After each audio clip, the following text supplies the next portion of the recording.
Simple പ്രശ്നം കേട്ടോ. നമ്മൾ കുഞ്ഞു കുട്ടികളായിരിക്കുമ്പോൾ നമ്മൾ വിചാരിക്കും വലുതായിട്ട് അത് ചെയ്യണം ഇത് ചെയ്യണം, അങ്ങനെ നിങ്ങൾക്കുള്ള ഒരു ആഗ്രഹം. ഇപ്പോൾ എക്സാമ്പിൾ ആണെങ്കിൽ ഞാൻ ചെറിയ കുട്ടിയായിരുന്നു, അപ്പോൾ ഞാൻ വിചാരിച്ചു എനിക്ക് വലുതായിട്ട് കോളേജിൽ പഠിക്കാൻ പോകണം. യൂണിഫോം ഉണ്ടാവില്ലല്ലോ കോളേജിലാവുമ്പോൾ, പിന്നെ നമുക്ക് ബാഗൊന്നും കൊണ്ടുപോകണ്ട, ഫ്രീ ആയിട്ട് പോവാം. അങ്ങനെ അതായിരുന്നു എൻ്റെ കുഞ്ഞിലായിരുന്നപ്പോൾ ആഗ്രഹം. അങ്ങനെ നിങ്ങളുടെ ചെറുതായിട്ടുള്ളപ്പോൾ ആഗ്രഹങ്ങൾ എന്തായിരുന്നു? പറഞ്ഞോ. പേരെന്താ? ഏതാ ഡിപ്പാർട്ട്മെന്റ്? ഹർഷിത, CSE. ഏത് ഇയറാ? ഫസ്റ്റ് ഇയറാ? ആലോചിച്ച് പറഞ്ഞാൽ മതി, പിടിക്കണ്ട.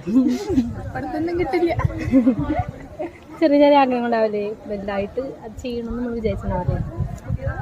ഇങ്ങനെ ഫ്രണ്ട്സിന്റെ കൂടെ ഇങ്ങനെ പുറത്തൊക്കെ കസിൻസ് ഒക്കെ വലിയ ഇങ്ങനെ പോണാണുമ്പോ കുഞ്ഞുകുട്ടിയല്ലേ, അപ്പൊ വലുതായ നമുക്ക് എല്ലായിടത്തേക്കും പോകാനുള്ള ഒരു അങ്ങനെയൊക്കെ വിചാരിച്ചിരുന്നു. കുറച്ചൊക്കെ പോകണ്ടേ. നിക്കോ